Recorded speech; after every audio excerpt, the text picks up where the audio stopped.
السلام عليكم ورحمة الله وبركاته. الحمد لله رب العالمين، والصلاة والسلام على سيد المرسلين وعلى آله وأصحابه وأهل بيته أجمعين. أما بعد، فيا أيها المشاهدون الكرام، هذا شهر رمضان المعظم، وهو شهر رحمة وبركة، وشهر مغفرة، وشهر عتق من النار، وشهر الصبر والمؤاساة، وشهر التنافس في الأعمال. أيها الإخوان، إن هذا الشهر قد فرض الله على المؤمنين فيه صيامه، وسن لهم رسول الله صلى الله عليه وسلم قيامه. فقد قال الله تعالى في كلامه المجيد وفرقانه الحميد: أعوذ بالله من الشيطان الرجيم، بسم الله الرحمن الرحيم. يا أيها الذين آمنوا كتب عليكم الصيام كما كتب على الذين من قبلكم لعلكم تتقون. وقال عليه الصلاة والسلام: إن الله عز وجل فرض صيام رمضان وسننت قيامه، فمن صامه وقامه إيمانا واحتسابا خرج من ذنوبه كيوم ولدته أمه. رواه أحمد والنسائي. وروى البخاري ومسلم أن النبي صلى الله عليه وسلم قال: من صام رمضان إيمانا واحتسابا غفر له ما تقدم من ذنبه، ومن قام إيمانا واحتسابا غفر له ما تقدم من ذنبه، ومن قام ليلة القدر إيمانا واحتسابا غفر له ما تقدم من ذنبه. متفق عليه. وكذلك قال عليه الصلاة والسلام: إذا دخل رمضان فتحت أبواب الجنة وغلقت أبواب جهنم وسلسلة الشياطين. متفق عليه. أيها الإخوة، ففي الحديث ليس الصيام من الطعام والشراب، إنما الصيام من اللغو والرفث. وقال عليه الصلاة والسلام: من لم يدع قول الزور والعمل به فليس لله حاجة في أن يدع طعامه وشرابه. رواه البخاري. وأيضا جاء في الحديث: الصائم المحتسب لا يرد الله دعوته. وكذلك ثلاثة لا ترد دعوتهم: الصائم حتى يفطر، والإمام العادل، ودعوت المظلوم. رواه الترمذي ومسلم. أيها الإخوة، إن في هذا الشهر ليلة تسمى ليلة القدر، وهي ليلة خير من 1000 الشهر.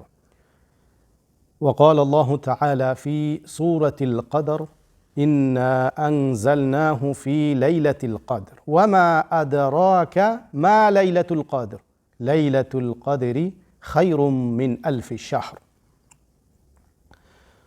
وقال رسول الله صلى الله عليه وسلم: من قام ليلة القدر إيمانا واحتسابا غفر له ما تقدم من ذنبه.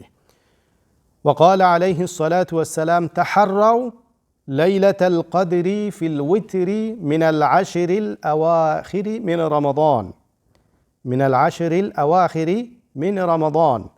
رواه البخاري.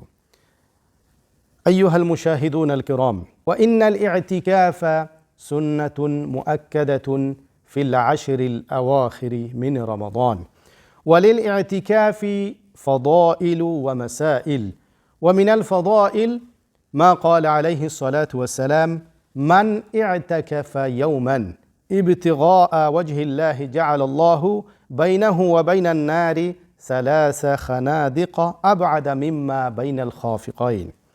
وقال عليه الصلاة والسلام: المعتكف هو يعتكف الذنوب، ويجري له من الحسنات كعامل الحسنات كلها رواه الطبراني وابن ماجه وهذا من الفضائل وتعلموا من العلماء المسائل. أعوذ بالله من الشيطان الرجيم. شهر رمضان الذي أنزل فيه القرآن هدى للناس وبينات من الهدى والفرقان. بارك الله لنا ولكم في القرآن العظيم ونفعنا وإياكم بالآيات وذكر الحكيم إنه تعالى جواد كريم ملك بر رؤوف رحيم. My dear respected brothers, elders and dear viewers, this is month of Ramadan, holy month of Ramadan. This month is month of Rahmah, mercy. This month of Maghfirah, forgiveness. And this month is month of Najah, safety from the fire of hell. My dear viewers, Allah subhanahu wa ta'ala mentioned in the Holy Quran.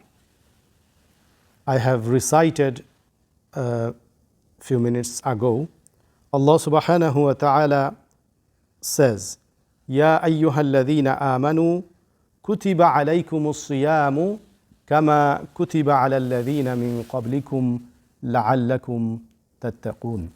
O you who have believed, decreed upon you is fasting as it was upon those before you, that you may become righteous. Allah subhanahu wa ta'ala mentioned in the Holy Quran. It means the fasting is obligatory, mandatory, compulsory. You have to fast in the month of Ramadan, holy month of Ramadan. You cannot miss under any circumstances. Why? Because this is fard, obligatory, compulsory. The Holy Prophet sallallahu alaihi wasallam has said, the hadith narrated by Abu Huraira radiyallahu anhu. The Holy Prophet sallallahu alaihi wasallam says, إذا دخل رمضان فتحت أبواب الجنة. When the month of Ramadan begins, the gates of paradise are opened. وغلقت أبواب جهنم, and the gates of hellfire are closed. وسلسلت الشياطين, and devils are chained. متفق عليه. This hadith from Sahih al-Bukhari and Muslim.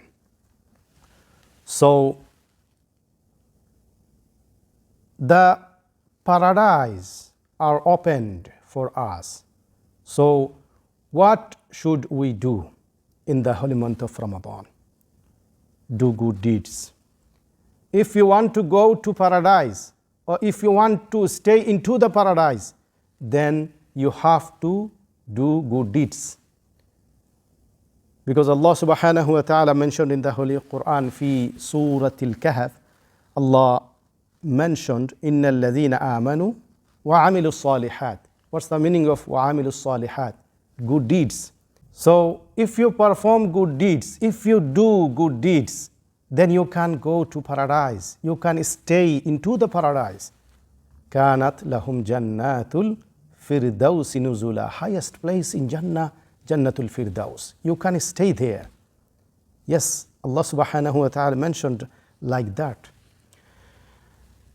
Another narration, the Holy Prophet sallallahu alaihi wasallam says, whoever fasts in the holy month of Ramadan due to faith and seeking reward, his previous sins will be forgiven.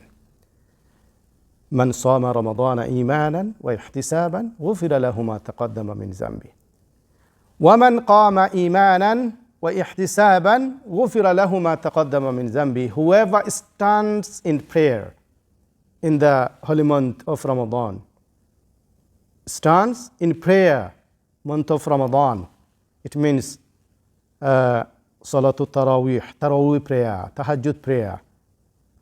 So it means if you protect your Salah, protect your Tarawih Salah, protect your Tahajjud Salah, then your previous sins will be forgiven. Allah subhanahu wa ta'ala grant us the tawfiq to protect our daily prayers. Okay, and the Holy Prophet sallallahu alayhi wasallam mentioned إلى آخر ومن قام ليلة القدر إيمانا واحتسابا غفر له ما تقدم من ذنبه. MashaAllah.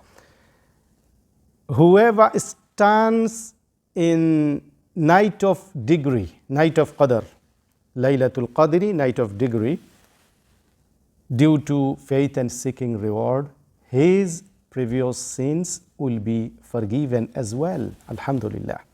Alhamdulillah. Alhamdulillahi hamdan kathira wa subhanallahi bukratan wa asila. Why? Because Allah subhanahu wa ta'ala mentioned in the Holy Quran, Inna anzalnahu fi laylatil qadr. We sent the Holy Quran down night of degree, Laylatul Qadr. وَمَا أَدْرَاكَ مَا لَيْلَةُ الْقَدْرِ. Allah subhanahu wa ta'ala said to our Prophet sallallahu alayhi wasallam, do you know what is the night of degree? Then Allah subhanahu wa ta'ala cleared and mentioned, Laylatul Qadri khayrum min alfi shahr.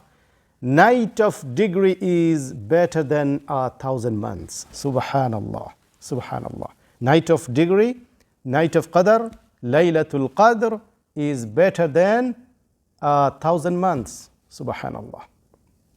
So, my dear respected brothers, elders, and dear viewers, I would like to share 10 important tips with you. Number one, do not miss your daily prayers, obligatory prayers, mandatory prayers. Please do not miss in the holy month of Ramadan. And try to come to the masjid and pray with jama'ah, congregational prayer. Yes, please. Number one. Number two, do not miss your Taraweeh prayers. Try to pray every day, every night, Taraweeh Salah, and try to pray 20 rakats as well, please. And number three, try to pray 8 rakats of tahajjud every night. 8 rakats tahajjud prayer every single night, please, if you can. If you can, then pray 8 rakats. And if you want to pray more than 8 rakats, then you can do it, no problem. You can pray 12 rakats, 16 rakats, and 20 rakats, no problem. But try to pray at least 8 rakats of tahajjud every single night. Number four, do not miss your obligatory fasting. I said before, this is obligatory, this is mandatory, this is compulsory. You cannot miss your for fasting, obligatory fasting. So do not miss your obligatory fasting. This is number four. Under any circumstances, please, do not miss your daily prayers under any circumstances. Do not miss your fasting under any circumstances, please. Number five, try to recite 3 complete recitation of the Holy Quran in the holy month of Ramadan. And if that is not possible, then try to recite at least 1 complete recitation, khatam, in the holy month of Ramadan. If you can, then try to complete 3 times recitation of the Holy Quran, first to end, 3 times in the holy month of Ramadan. If you cannot, then try to complete once, at least once in the holy month of Ramadan. Number 6, try to recite Surah Yasin after Fajr and Surah Mulk after Isha, after Taraweeh.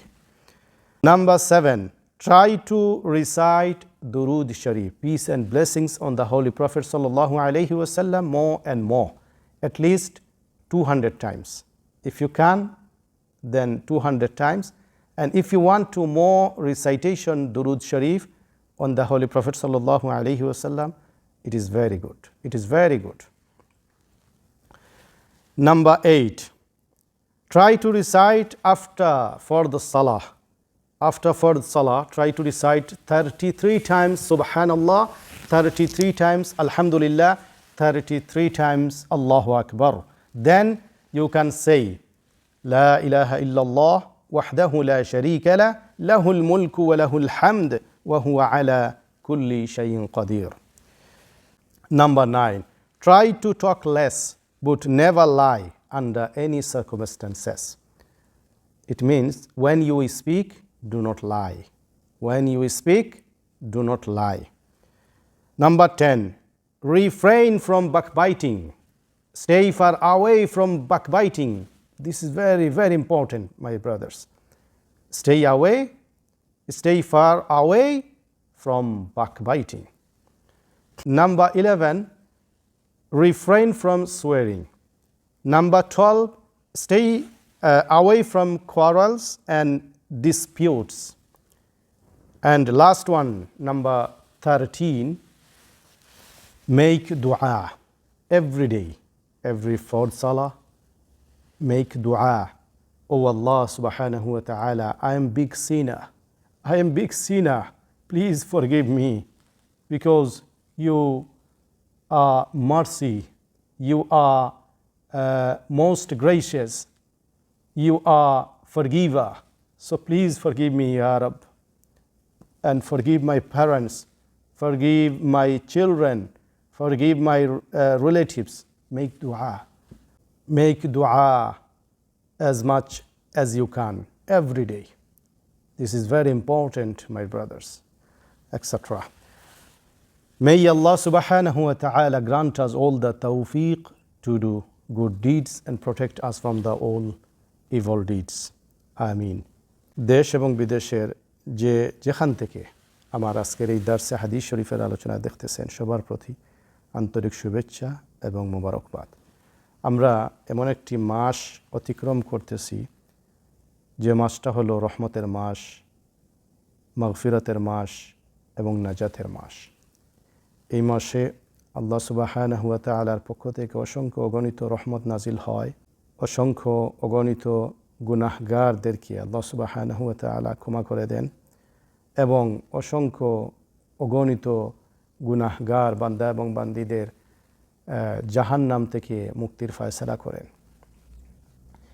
এই অত্যন্ত গুরুত্বপূর্ণ মাসের রহমা, বারাকা, মাগফিরাত থেকে আমরা যাতে বঞ্চিত না হই, সেদিকে সবাই খেয়াল রাখবেন। এই রমাদানুল মুবারকে আমরা কি করা উচিত এবং কি না করা উচিত, সে বিষয়ে আমি আপনাদের সম্মুখে 13টি বিষয়ে আমার একান্ত বিষয়গুলো আপনাদের সাথে শেয়ার করতে চাই এবং সে অনুযায়ী আমরা আমল করার চেষ্টা করব ইনশাআল্লাহ। প্রথমত, প্রতিদিনের ফরজ নামাজ কোনো অবস্থাতেই যাতে আমাদের মিস না হয়, বাদ না পড়ে, এবং চেষ্টা করব আমরা মসজিদে গিয়ে জামাতের সাথে, পুরুষ যারা আছি মসজিদে গিয়ে জামাতের সাথে নামাজ আদায় করার চেষ্টা করব। এবং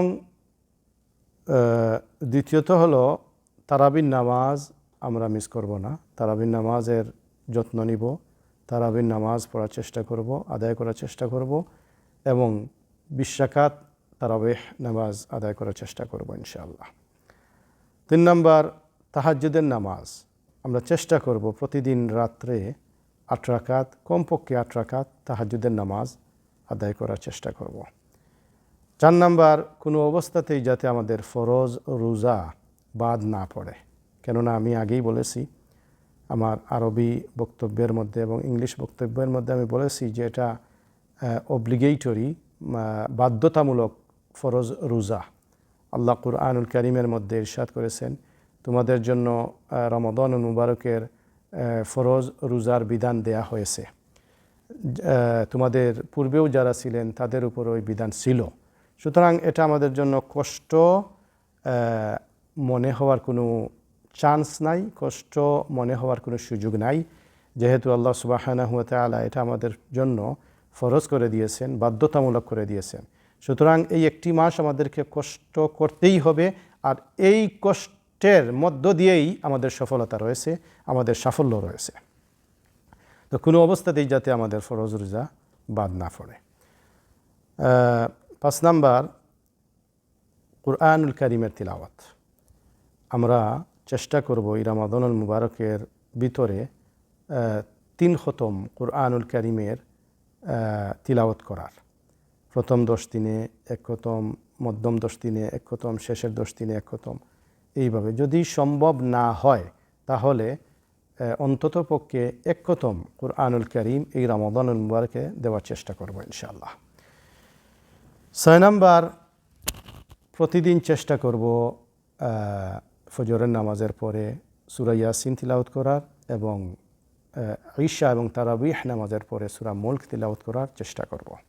7 নাম্বার, বেশি বেশি দুরূদ শরীফ পাঠ, বেশি বেশি পরিমাণে দুরূদ শরীফ পাঠ করবেন।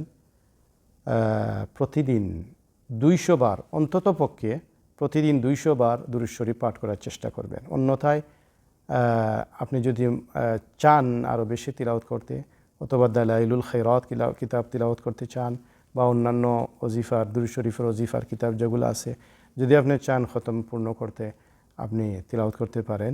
বেশি বেশি পরিমাণে দুরূদ শরীফ পাঠ করবেন। 8 নাম্বার, প্রত্যেক ফরজ নামাজের পর 33 বার সুবহানাল্লাহ, 33 বার আলহামদুলিল্লাহ এবং 33 বার আল্লাহু আকবার পাঠ করবেন। অতঃপর 100 পূর্ণ করার জন্য বলবেন লা ইলাহা ইল্লাল্লাহ ওয়াহদাহু লা শারীকা লাহু লাহুল মুলকু ওয়া লাহুল হামদ ওয়া হুয়া আলা কুল্লি শাইইন কাদির। 9 নাম্বার, জবানের হেফাজত। মিথ্যে কথা বলা থেকে জবানকে হেফাজত রাখবেন। যখন কথা বলবেন সত্য কথা বলবেন, মিথ্যে বলার আশ্রয় নেবেন না, মিথ্যে বলবেন না। 10 নাম্বার, গীবত করা থেকে বিরত থাকবেন। কারো গীবত শুনবেন না, কারো গীবত করবেন না, এটা আমাদের নেক আমলগুলোকে ধ্বংস করে দেয়। চুগলখুরি ওগুলো থেকেও বেঁচে থাকবেন। 11 নাম্বার, গালিগালাজ। এই যে আগে বলেছিলাম জবানের হেফাজত, গালিগালাজ থেকে বিরত থাকবেন। কেউ আপনাকে গালি দিলে আপনি বলবেন ইন্নী সাইমুন, আমি রোজাদার, যাতে সে সতর্ক হয়ে যায় যে আপনি রোজাদার, আপনি একজন রোজাদারকে সে গালি দিতেছে। এই জন্য তার গালি, সে যদি আপনাকে গালি দেয়, তার গালি জবাবে আপনি গালি না দিয়ে বলবেন ইন্নী সাইমুন, আমি রোজাদার। আপনি গালিগালাজ করবেন না, গালিগালাজ করা থেকে নিজেকে বিরত রাখবেন। এবং 13 নাম্বার হচ্ছে বেশি বেশি পরিমাণে দোয়া করবেন। নিজের জন্য দোয়া করবেন, মা বাবার জন্য দোয়া করবেন, সন্তান সন্ততির জন্য দোয়া করবেন, আত্মীয় স্বজনের জন্য দোয়া করবেন, মুর্দেগানদের জন্য দোয়া করবেন, প্রতিবেশীর জন্য দোয়া করবেন, সবার জন্য, মুসলিম উম্মাহের জন্য দোয়া করবেন। এবং চোখের পানি ছেড়ে দিয়ে আল্লাহর কাছে গুনাহ মাফির জন্য দোয়া করবেন। আল্লাহ, আমি বড় গুনাহগার, জীবনটা গুনার সাগরে ভাসিয়ে দিয়েছি। আল্লাহ, আমি এত বড় গুনাহগার। আল্লাহ আমাকে আপনি দয়া করে মেহেরবানি করে ক্ষমা করে দিন। আমার মা বাবাকে ক্ষমা করে দিন। আমার ভাই বোন, আত্মীয় স্বজন, প্রতিবেশী সবাইকে ক্ষমা করে দেন। বিশেষ করে আমাদের মুর্দেগানদের ক্ষমা করে দেন। আর মুসলিম উম্মাহের জন্য দোয়া করবেন। আল্লাহ, মুসলিম উম্মাহকে আপনি শান্তি বর্ষিত করুন, তাদেরকে আপনি হেফাজত করুন, জালিমের জুলুম থেকে তাদেরকে হেফাজত করুন। এইভাবে আমরা চেষ্টা করব রমাদানুল মুবারক আমরা যাতে অতিক্রম করতে পারি। ফরজ বাধ্যতামূলক রোজা আপনি রাখলে আপনার রোজা রাখাও হলো, এবং আল্লাহ সুবহানাহু ওয়া তাআলা আপনার সমস্ত গুনাহ, অতীতের সমস্ত গুনাহও ক্ষমা করে দিবেন। যদিও সেটা সগীরা গুনাহ, কিন্তু যদি আপনি খালিস তাওবা করেন, আপনার কবিরা গুনাহ আল্লাহ ক্ষমা করে দিবেন। এই রোজা রাসূল সাল্লাল্লাহু আলাইহি ওয়াসাল্লাম ইরশাদ করেছেন, সহিহ বুখারী এবং মুসলিম শরীফের হাদিস, যে ব্যক্তি আল্লাহর সন্তুষ্টির জন্য ঈমানান ওয়া ইহতিসাবান, ঈমানের সাথে সওয়াব লাভের আশায় রমাদানুল মুবারকের রোজা রাখবে, তার অতীত জীবনের গুনাহগুলোকে ক্ষমা করে দেয়া হবে। এবং যে ব্যক্তি তারাউইহ নামাজ আদায় করবে, তাহাজ্জুদের নামাজ আদায় করবে, রাত্রে কিয়াম করবে, আল্লাহর জন্য ইবাদত বন্দেগী করবে, তারও অতীত জীবনের গুনাহ ক্ষমা করে দেয়া হবে। এবং যে ব্যক্তি লাইলাতুল কদর পাবে এবং লাইলাতুল কদরের রাত্রিতে ইবাদত বন্দেগীতে মশগুল থাকবে, ইবাদত বন্দেগী করবে ঈমানান ওয়া ইহতিসাবান, ঈমানের সাথে সওয়াব লাভের আশায়, তারও অতীত জীবনের সমস্ত গুনাহ আল্লাহ সুবহানাহু ওয়া তাআলা ক্ষমা করে দিবেন। আগেও বলেছি, যদিও সেটা সগীরা গুনার কথা উল্লেখ রয়েছে, কিন্তু আপনি যদি তাওবা করেন, আপনার তাওবা আল্লাহ কবুল করবেন। আল্লাহ সুবহানাহু ওয়া তাআলা বলেন, ইয়া আইয়ুহাল্লাযীনা আমানু তুবু ইলাল্লাহি তাওবাতান নাসুহা, তাওবাতান নাসুহা করো। যদি তোমরা তাওবাতান নাসুহা করো আর যদি সেটা আল্লাহর কাছে কবুল হয়ে যায়, তোমার সগীরা কবিরা সব গুনাহ আল্লাহ সুবহানাহু ওয়া তাআলা ক্ষমা করে দিবেন। লা তাকনাতু মির রাহমাতিল্লাহ। আল্লাহ আমাদেরকে বলতেছেন, শিক্ষা দিতেছেন, লা তাকনাতু মির রাহমাতিল্লাহ। তোমার গুনার কারণে তোমার গুনাহ বেশি হয়ে গেছে, উহুদ পাহাড় পরিমাণ হয়ে গেছে, সমুদ্রের ফেনা পরিমাণ হয়ে গেছে, পশুর গায়ে যে লোম রয়েছে তার চাইতেও বেশি তোমার গুনাহ হয়ে গেছে। তুমি নিরাশ হইও না বান্দা, তুমি নিরাশ হইয়া আমার থেকে দূরে চলে যেও না, আমার রহমত থেকে নিরাশ হইও না, বরং তুমি আমার কাছে ক্ষমা প্রার্থনা করো, তাওবা করো, আমি তোমাকে ক্ষমা করে দিব, তোমার তাওবা কবুল করব। বুখারী এবং মুসলিম শরীফের অন্য হাদিসে আল্লাহর হাবিব সাল্লাল্লাহু আলাইহি ওয়াসাল্লাম ইরশাদ করেন, যখন রমাদানুল মুবারক প্রবেশ করে তখন আল্লাহ সুবহানাহু ওয়া তাআলা জান্নাতের দরজাগুলো খুলে দেন এবং জাহান্নামের দরজাগুলো বন্ধ করে দেন এবং শয়তানকে শিকলাবদ্ধ করে রাখেন। সুতরাং দেখেন, আপনি চিন্তা করে, রমাদানুল মুবারকের পূর্ব পর্যন্ত শয়তান আমাদেরকে যতটুকু ধোঁকা দিত, নামাজ থেকে বিরত রাখত, মন্দ কাজের দিকে ধাবিত করত, রমাদান মুবারক প্রবেশ করার সাথে আমাদের অনেক কিছু চেঞ্জ হয়ে যায়। সুবহানাল্লাহ। কেন? কারণ আল্লাহ সুবহানাহু ওয়া তাআলা শয়তানকে শিকলাবদ্ধ বেঁধে রাখেন, এই জন্য আমাদের অনেক চেঞ্জ হয়ে যায়। সুবহানাল্লাহ। সুতরাং শয়তানকে কখনো বন্ধু বানানোর চেষ্টা করবেন না। শয়তান আমাদের চরম শত্রু, শয়তানকে শত্রু হিসাবেই মেনে নিতে হবে, শত্রু হিসাবেই মেনে নিতে হবে। এবং জান্নাতের দরজা আমাদের জন্য খোলা, সুতরাং নেক আমলের মাধ্যমে আমাদেরকে জান্নাত কামনা করতে হবে, জান্নাতের দিকে আমাদেরকে যেতে হবে। এবং জাহান্নামের দরজা আমাদের জন্য বন্ধ। আমরা এমন কোনো কাজ করব না যে কাজের জন্য জাহান্নামের উপযুক্ত হয়ে যায়। আস্তাগফিরুল্লাহ। আল্লাহ সুবহানাহু ওয়া তাআলা আমাদেরকে কবিরা, সগীরা, শিরক, বিদআ সমস্ত গুনাহ থেকে হেফাজত থাকার তৌফিক দান করুন এবং জান্নাতীদের মতো নেক আমল করার তৌফিক আমাদেরকে দান করুন এবং জাহান্নামের আগুন থেকে আমাদেরকে প্রত্যেককে আল্লাহ সুবহানাহু ওয়া তাআলা হেফাজত করুন এবং বেশি বেশি পরিমাণে আমাদেরকে নেক আমল করার তৌফিক দান করুন। আমিন। আসসালামু আলাইকুম ওয়া রাহমাতুল্লাহি ওয়া বারাকাতুহু।